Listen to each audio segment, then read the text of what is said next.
Welcome to the Biscuit Book Club on Joy 620 WRJZ, featuring Marcy and Shelley. Today, conversation will build you up in the faith and encourage you to do what God has called you to do.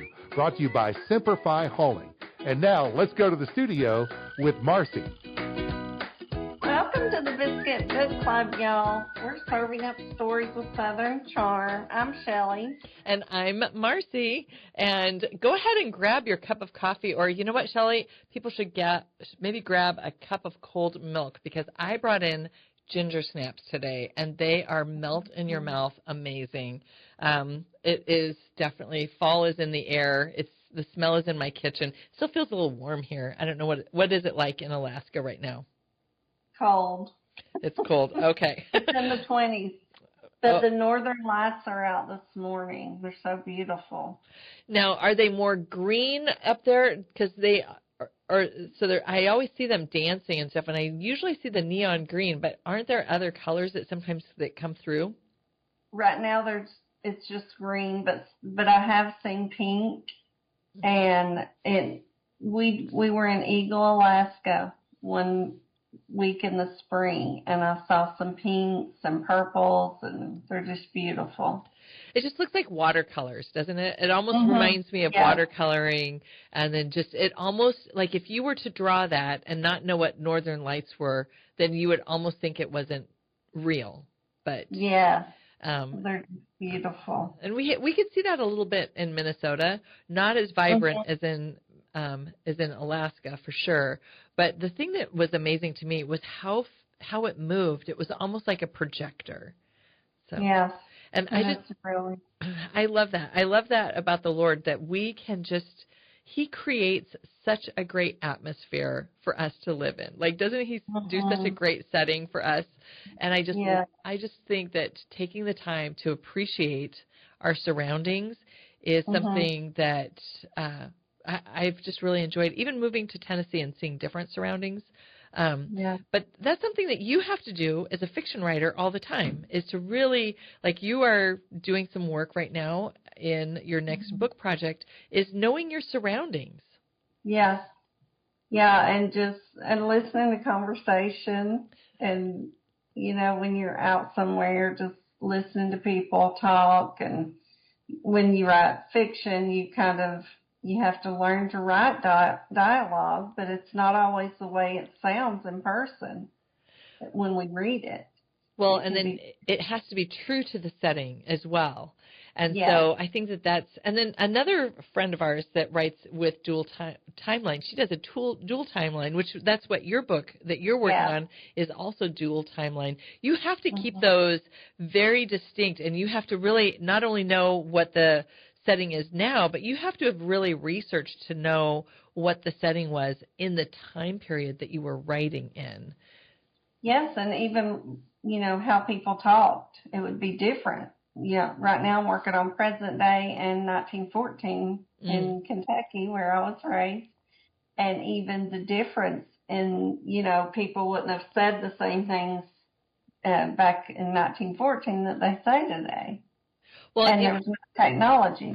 and how they addressed people. When we lived in Minnesota, they would address me as Mrs. John Scyther. Yeah. They would never call me by my first name. The older women, the Dorcas circle, they would just call me by Mrs. Scyther or Mrs. John Scyther. So just very formal in how they approached each other even. So anyway, I've invited Cori over because Cori is a friend who is just also moved. So we've got a lot in common. We knew each other beforehand. We met at a writers' conference, which I think almost everybody we've had on the show, we've met at a writers' conference, either one of us or both of us. And then Cori is somebody I met, and then she just made a huge move from Arizona to Tennessee. And so she's kind of like getting her sea legs here, but she's also somebody that you and I have enjoyed connecting with, because you can teach an old dog new tricks, but it's not quite as easy. We are both finding out. So I think I'm trying to teach us social media skills. Yes. She's such great teacher, but I don't know if we're great learners. Well, and at least she doesn't do an eye roll like, oh, brother. Like, I'm so, She's so patient. She's got 52 tabs open. What is she thinking? So anyway, I invited her over to the studio. I baked some cookies. I brought them in. She's been a great friend to me, and I think I see her coming around to the corner here. Okay. Let's see. Is that her? Yeah. Oh, hey, Cori. Come on in. Come on into the studio. Hey, guys. Hey. What are you doing? Hey, thanks for coming. Thanks for joining us in here. Oh. So we are talking about, we're talking about you. Oh, my ears are burning. So, well, at least my cookies weren't burning. But you just moved here. We were talking about how you have to be kind of observant for writing fiction and dual timeline. But not only have you written a dual fiction, Hearts Under Fire, which the cover, I have to say, you've seen the cover, Hearts Under Fire? Yes, I have the book too. It's absolutely Such a good writer. It's absolutely stunning. Did you know that John and I were in a World War II Glenn Miller tribute band? No. Yes. Why does that not surprise me? Yeah. So, we were in a Glenn Miller tribute band, 21-piece Glenn Miller tribute band when we lived in California, and we had to dress time period. And so it was so cool to see people. Sometimes they would come out to the events dressed just like the gal on Cori's cover. It's what it reminded me of. So take a sentimental journey there. Yeah. I have to give credit. The cover was actually done by my brother, and the back has writing on it for the journal entries, and that's my dad's handwriting. So the book was also edited by my mom. So it was like a family affair to get it self-published, which was kind of cool. Yeah, that's beautiful. Well, love that. And I love that the back has this gal. That's the current day. So you have the front is the back story, but the back is the current day. So I've already read up to chapter 4, and I have a feeling that this probably will be finished by the weekend, which is tomorrow. But I'm enjoying it a lot. So, Shelley, you write in the same. You probably have something to talk to Cori about as far as how she did that, or also the screenwriting aspect. Yes, she also wrote screenwriting, and that I find very interesting, but I know nothing about screenwriting. And I was just wondering, like, how different is that from writing a novel? Tell us the difference and some things you could teach us about that. I think the big difference between novel writing and screenwriting is that with screenwriting, you're focused on dialogue. And we were I think you guys were talking about that a little bit earlier about the authenticity of the dialogue in the time frame, but also where you're located in, the country or another country. And so with screenwriting, you really focus on the dialogue side of it, and you have like a small bit of action because the producers and the filmmakers, they will take the next step. So they're just using your dialogue and sort of a little bit of guidance in the script, and they're guiding the actors on what they feel would be a good interpretation of that dialogue. So making that point that you said earlier about, does the dialogue reflect what someone would actually say out, like how does it sound out loud versus how does it sound on the page? And is it something that people would actually say? So I think that's your big difference is that's where the focus is. You do very minimal description when you're screenwriting, and you kind of just say they're in a house, in a room, it's daytime. That's it. And then here's what they're talking about. And the rest of that is all crew after that. You don't have to do sensory because the cameraman will take care of that. Yeah. And I think another kind of key element to a script is that you're dealing with about 110 pages of writing. Most of those pages are 50% white space, whereas like a book, you're filling up the whole page. So you want to kind of have an idea that if a movie is about 2 hours long, you're looking at about 110 pages, and you're assuming that every page of your script is 1 minute of a movie. Wow. That's what you're kind of thinking of. So you have to try to take what would take someone to read 5 hours, which my book, at the fastest I've ever heard anybody read it, was 5 hours. And nobody's going to sit through a 5-hour movie. So you have to take 5 hours and try to get that into 2 hours.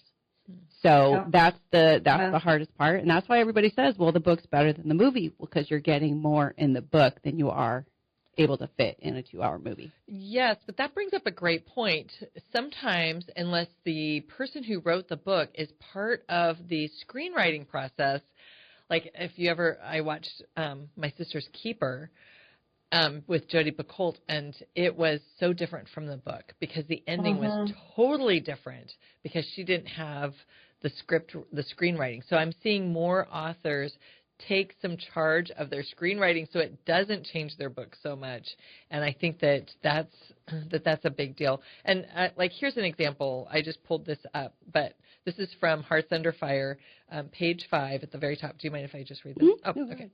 Or you could read this. I mean, this is okay. Her 2-story blue and white bungalow felt like a welcome sight as Laura pulled into the driveway. She loved the quaint little porch sporting 2 white wicker chairs and a small table in between. Like in a movie, you would just have the car pulling up. You wouldn't have to describe all that. You would basically just say front porch. This is the character that's there, daytime. Yes. And then they worry about finding the porch and, what kind of chairs are going to be there and that kind of stuff. You really don't want to use that 1 page of minute of film giving too much detail. You really want it to be that dialogue. And the widows and orphan rule really applies. And for people who don't know what that is, that's when you have one word that falls into the next line. You want to tighten it up so that your dialogue hits as much of that total line as it can, so it doesn't drop your page down even more, creating that you only have like one word on the line, and then all of a sudden you're wasting a line, if that makes sense. Yeah. And so having it really tight helps to get more into your film. And you were talking about how authors are wanting to adapt books. Well, I kind of guinea pigged this myself. I'm sure there's other authors that have done this. I'm not the first one. But I basically took the Save the Cat is a book on screenwriting that a lot of people will use. It's got a lot of good stuff in it, and it has these 15 beats that say this is the 15 beats of a film that make a film successful. And if you can take those 15 beats and you can align your book into that kind of an outline, what I found to be true with Hearts Under Fire when I adapted it was that I got a majority of my book into the film. So the center of the book hit page 55. Wow. And it was really cool because I was able to get more of my story into the final film. And if an author knows that in advance when they're trying to adapt their book or thinking they might want to adapt their book to a script, they might have a better likelihood of doing that if they align to the 15 beats of a film. Yeah. Actually, that was, I read Save the Cat. Do you remember who the author was? If not, we'll put that in our show notes for the podcast. For those of you who Blake Snyder. Yeah. For those of you who don't know, we do have a podcast, which has been fun to go back and listen. But Blake Snyder is the author of Save the Cat. That actually was such a great book. And I think that sometimes if you've studied screenwriting, it helps you to be better in dialogue for book writing. And if you have studied fiction writing, it also helps you in nonfiction, and nonfiction helps with I feel like every discipline can help with another discipline, like triathlon training. It's funny, the first book I wrote that I was getting feedback from a true author was at the West Coast Christian Writers Conference, and I had brought my initial version of, I believe, this book. And the feedback I got from the author who was reading over it was, when I told her I had started off with screenwriting, her response was, "Oh my gosh, I can totally tell because you haven't nailed point of view." You know what I mean? Because you're in all these different heads, versus like staying in one. You're jumping headspaces. So that was the first. She was like, "Oh my gosh, I could tell you started off as a screenwriter just by what she had read in the book," because that was coming through for her. So she was, and And that brings up a good point too. It is a good discipline, but it also makes you think, okay, now how do I change this so it's just one person? What I noticed was The Help with Catherine Stockett. In her book, she had different points of view, but in the movie, they had to pick one. Yeah. And so that was difficult. If you think of the movie, you're looking through the camera lens and you're seeing all the characters and you're not in their head. Right. And that's the other thing. Like when you're writing a book, you can do a point of view from inside the character's mind so the author or the reader can connect to that character and their emotions they're going through. But in a script, you're not putting that in there. So you really have to try to convey in your dialogue what kind of personality is this person by what they're saying, not necessarily what they're thinking. Because you don't get that ability in a screenplay. That's true. So you had to learn the difference in writing screenplays and novels.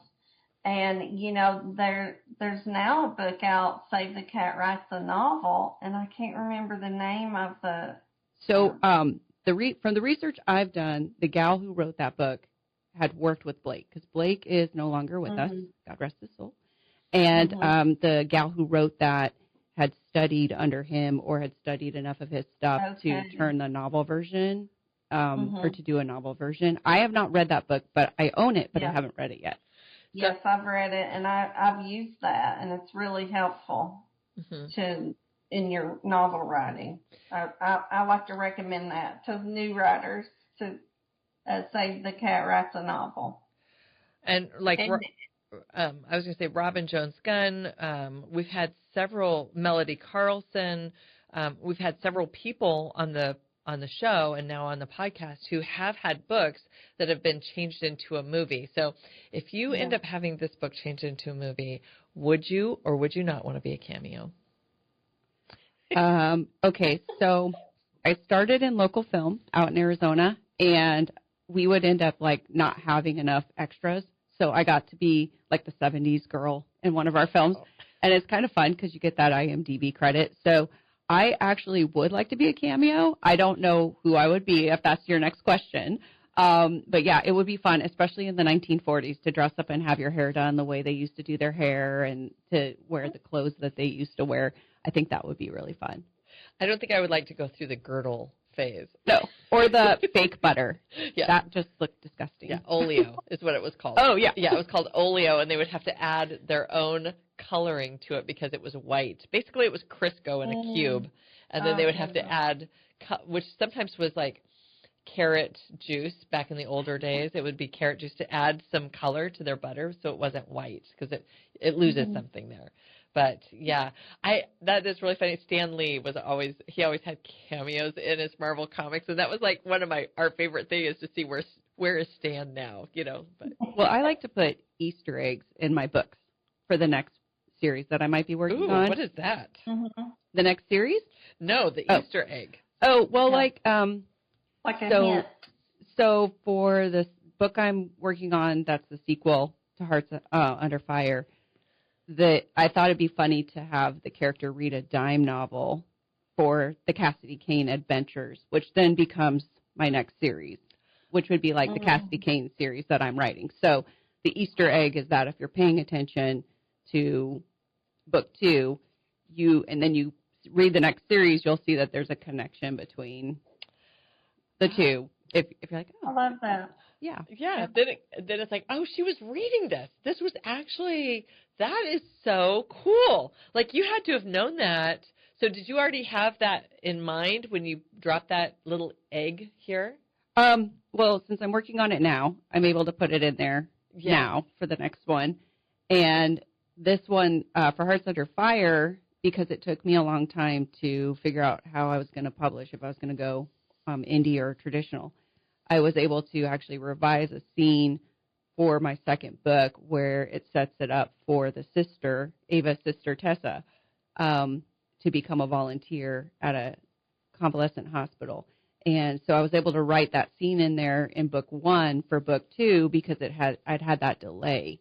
So occasionally you can get these advantages where you can kind of plug what's to come. What's to come, kind of the teaser, like same place, same channel. Mm-hmm. Like tune in next week.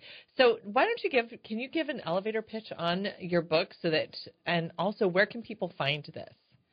So the book is available on Amazon, and Amazon allows you to read the first couple chapters. I know when you're doing a new author, it can be kind of like, are they going to be good?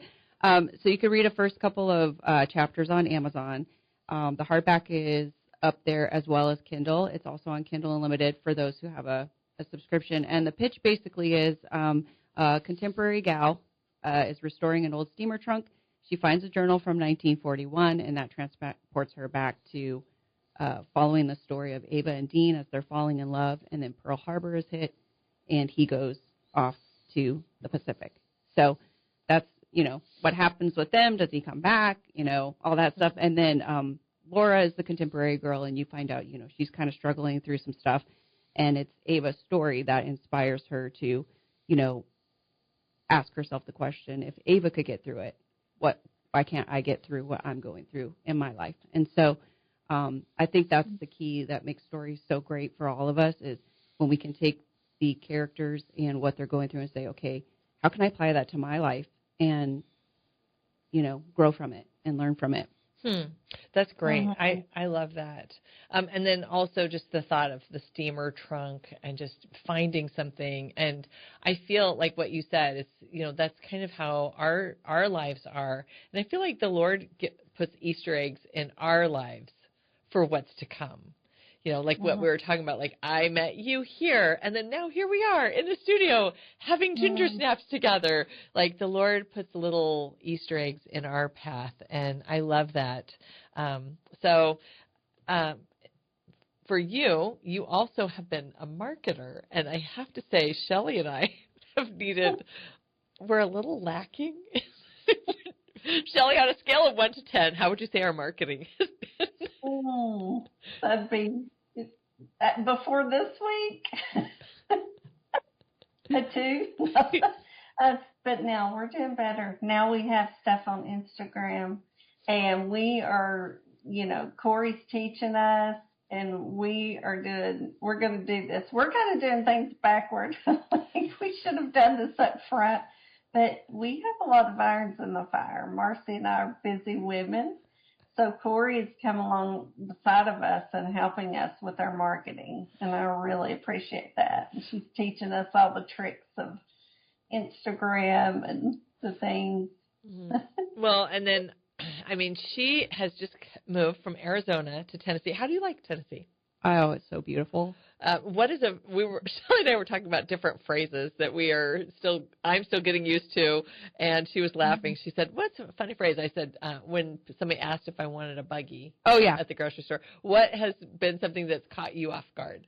That actually, we ran into one of our neighbors, and she asked the same thing, and I'm like, what is she asking me if I want? She's like, do you want to use my buggy? And I'm like, are we Amish? Like, what's happening here? That's a shopping cart, right? And I'm all, why are you also not just putting it in the shopping cart in the parking lot? You're literally walking it back to the store. I was like, now that's customer service. Yeah. But yeah, I think that would be it. And then I think I've always said y'all, but it just seems more prominent now. Like people call me out on, oh, you're saying y'all now. And I was like, well, I feel like I always said it, but you did. Yeah, now I'm in the South. And then when they say all y'all. All y'all. All y'all. All y'all can come over. Yeah, all y'all, instead of like you all could come over. So that always catches me. And then the other thing is just sweet tea any time of the day. Anytime is the right time for sweet tea or soda. And I'm like, yeah, I'm like, that's just weird. But that's California, you're Arizona, and you probably won't get a lot of hot, spicy jalapeno food here.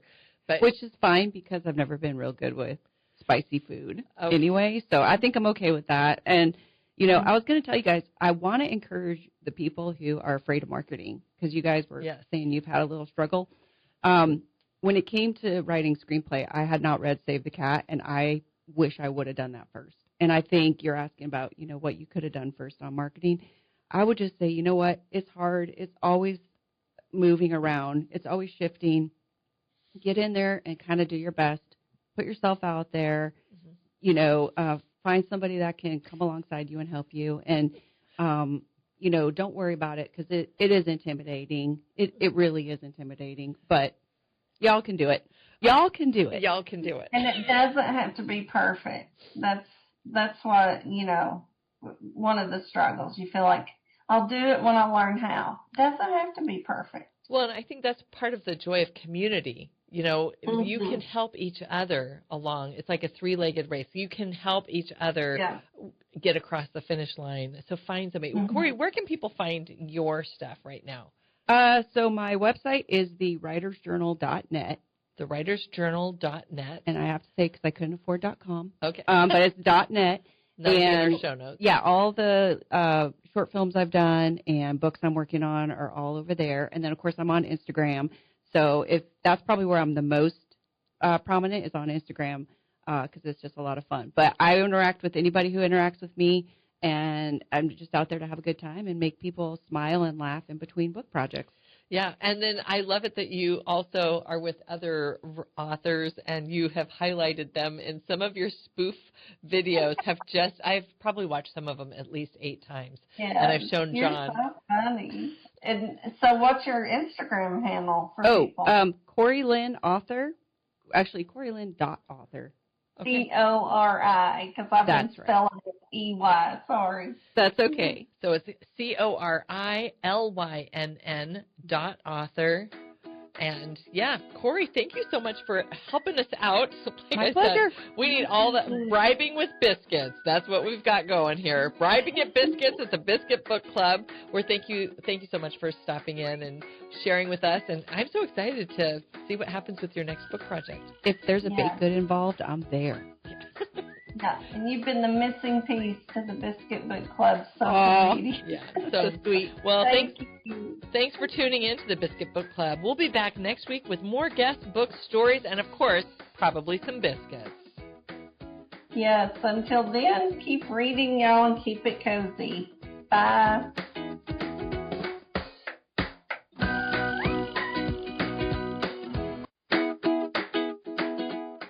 Thank you for listening to today's Biscuit Book Club with Marcy and Shelley. Be listening next week at the same time for great encouragement and a challenge for what God has for your life on the Biscuit Book Club on Joy 620 WRJZ.